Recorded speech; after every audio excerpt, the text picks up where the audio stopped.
নমস্কার বন্ধুরা, ঐশীস কিচেনে সবাইকে জানাই স্বাগত।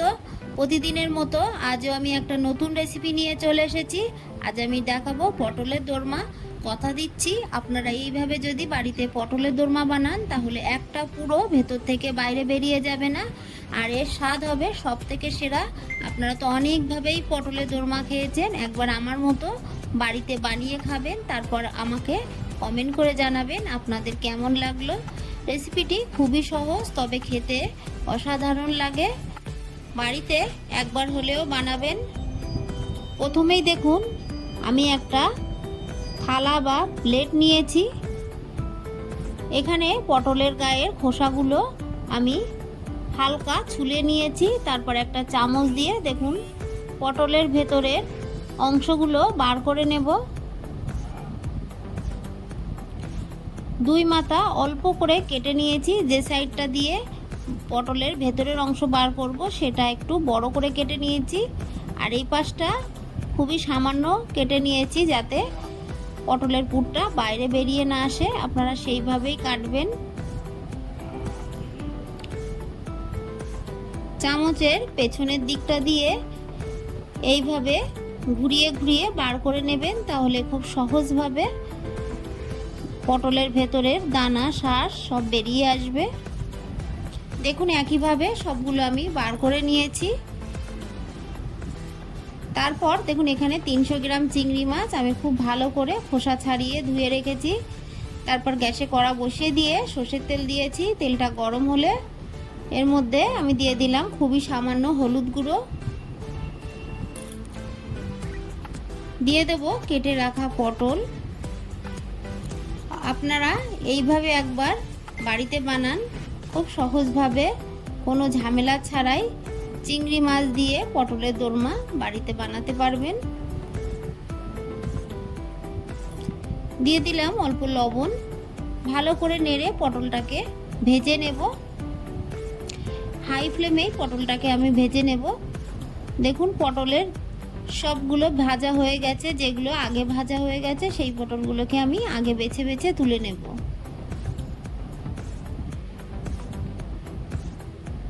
এইভাবে উল্টে পাল্টে সুন্দর করে পটলগুলোকে আমি ভেজে তুলে নিলাম। এই তেলের মধ্যে আমি দিয়ে দিলাম দুটো মিডিয়াম সাইজের কুচানো পেঁয়াজ। পেঁয়াজটাকে দিয়ে কিছুক্ষণ আমি নাড়বো, তবে খুব কড়া করে পেঁয়াজটাকে ভাজবো না। পেঁয়াজটা একটু নরম করে নেওয়া পর্যন্ত একটু নেড়ে নেব। দেখুন পেঁয়াজটা ভাজা হয়ে গেছে। এই সময় এর মধ্যে দিয়ে দিলাম আদা রসুন কাঁচা লঙ্কা বাটা। আমি 6 ক রসুন আর হাফ ইঞ্চি আদা, দুটো কাঁচা লঙ্কা শিলনোড়ায় খুব ভালো করে বেটে দিয়ে দিলাম। বেশ কিছুক্ষণ নেড়ে নিলাম আদা রসুনের কাঁচা গন্ধ যাওয়া পর্যন্ত। তারপর এর মধ্যে দিয়ে দিলাম পটলের যে দানা শাঁস আমি বার করেছিলাম, সেটা মিক্সিতে পেস্ট করে নিয়েছি, সেটা দিয়ে দিলাম। দিয়ে একটু নেড়ে নেব।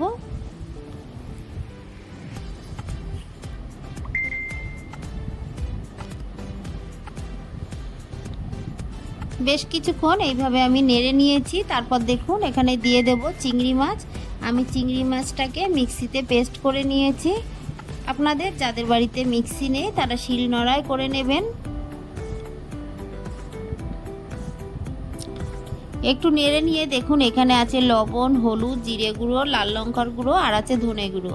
সবগুলো আমি হাফ টিস্পুন করে দিয়েছি। দিয়ে ভালো করে মশলাটাকে আমি চিংড়ি মাছের সঙ্গে কষিয়ে নেব। বেশ কিছুক্ষণ এইভাবে নেড়ে পুরটাকে একটু শুকনো করে নিতে হবে। সবশেষে দেখুন আমি এর মধ্যে দিয়ে দিলাম 3 টিস্পুন বেসন। এই সময় গ্যাসের ফ্লেমটাকে আমি লো করে রেখেছি। পুরটা যখন পুরোপুরি রেডি হয়ে গেছে সেই সব শেষে আমি বেসনটাকে দিয়ে একটু নেড়ে নেব, তাহলে পুরটা একটু শক্তও হবে আর রান্নার সময় পুরটা বাইরে বেরিয়ে আসবে না। এই বেসন দেওয়ার কারণেই পটল থেকে পুর বাইরে বেরিয়ে আসবে না। আপনারা অবশ্যই এইভাবে একটু বেসন দিয়ে পুরটা রেডি করবেন।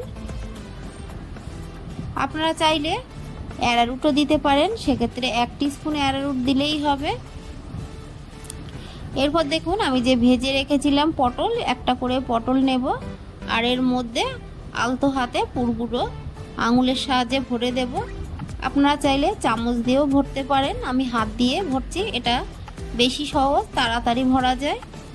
একইভাবে আমি দেখুন সবগুলো পুর ভরে নেব।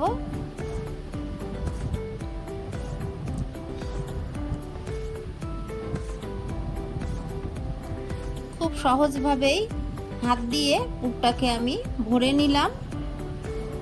এরপর গ্যাসে কড়া বসিয়ে দিয়ে দিলাম সর্ষের তেল। কড়াটাকে খুব ভালো করে গরম করে নিয়ে সর্ষের তেল দিলাম। তেলটাকে ভালো করে গরম করে নেব। তারপর এর মধ্যে দিয়ে দেব সর্ষে কাঁচা লঙ্কা বাটা। আমি 3 টিস্পুন সর্ষে আর 2টো কাঁচা লঙ্কা শিলনোড়ায় খুব ভালো করে বেটে নিয়েছি। তারপর এর মধ্যে একটু জল দিয়ে পাতলা করে নিয়েছি দেখুন। তারপর ছেঁকে নিলাম। এইভাবে ছেঁকে নিলে দেখুন সর্ষের যে খোসা অংশগুলো থাকে সেগুলো বেরিয়ে যায়। হাত দিয়ে চেপে চেপে ভালো করে আমি ছেঁকে বার করে নিলাম। এরপর এর মধ্যে দিয়ে দিলাম খুবই সামান্য লাল লঙ্কার গুঁড়ো। ঝালটা আপনারা বুঝে দেবেন, আমি কাঁচা লঙ্কা বাটা দিয়েছি তাই লাল লঙ্কার গুঁড়োটা খুবই অল্প দিলাম।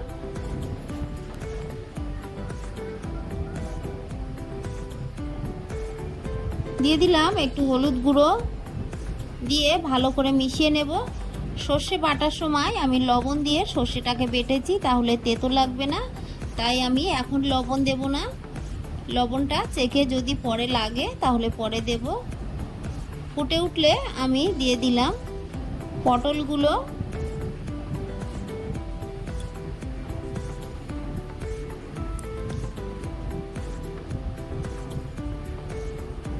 দিয়ে দিলাম কাঁচা লঙ্কা, 4টে চেরা কাঁচা লঙ্কা আমি দিলাম। দিয়ে বেশ কিছুক্ষণ হাই ফ্লেমে ফুটিয়ে নেব।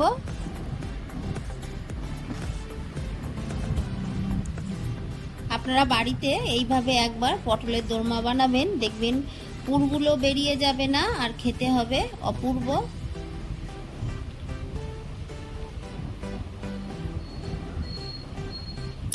হালকা হাতে আমি নেড়ে দেব মাঝে মাঝেই, তাহলে পটলের সব দিকগুলো খুব ভালো করে সিদ্ধ হয়ে যাবে।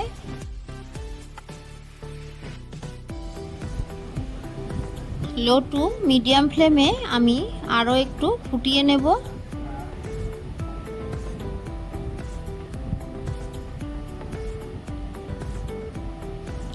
আপনারা যতটা গ্রেভি রাখতে চান সেই মতোই গ্রেভিটা রাখবেন। দিয়ে দেব আরও একটু লবণ। লবণটা কম হয়ে গেছিলো তাই আমি আরও একটু লবণ দিলাম। দিয়ে ভালো করে নেড়ে দিলাম। গ্রেভিটা নামানোর পর শুকিয়ে যাবে, তাই সেই মতো বুঝে গ্রেভিটা রাখবেন। আমি ফ্লেমটাকে লো করে দিয়ে 5 মিনিট ঢেকে রাখবো, তাহলে পটলটা খুব ভালো করে সিদ্ধ হয়ে যাবে। দেখুন লো ফ্লেমে 5 মিনিট আমি ঢেকে রেখেছিলাম আর গ্রেভিটা শুকিয়ে এসেছে। এইটুখানি গ্রেভি রাখতে হবে, এটা নামানোর পরে আরও শুকিয়ে যাবে। ফ্লেমটাকে আমি অফ করে দিলাম। আমার এই রেসিপিটি আপনাদের ভালো লাগলে প্লিজ আমার চ্যানেলটিকে সাবস্ক্রাইব করে পাশে থাকা বেল আইকনটি ক্লিক করে দেবেন, তাহলে আমার নতুন নতুন ভিডিও নোটিফিকেশান আপনাদের কাছে পৌঁছে যাবে। রেসিপিটি ভালো লাগলে একটা লাইক করতে ভুলবেন না। রেসিপিটি কেমন লাগলো আমাকে কমেন্ট করে জানাবেন। ভালো থাকবেন, সুস্থ থাকবেন, আবার দেখা হবে পরের ভিডিওয়ে। পুরো ভিডিওটা দেখার জন্য সবাইকে জানাই অসংখ্য অসংখ্য ধন্যবাদ।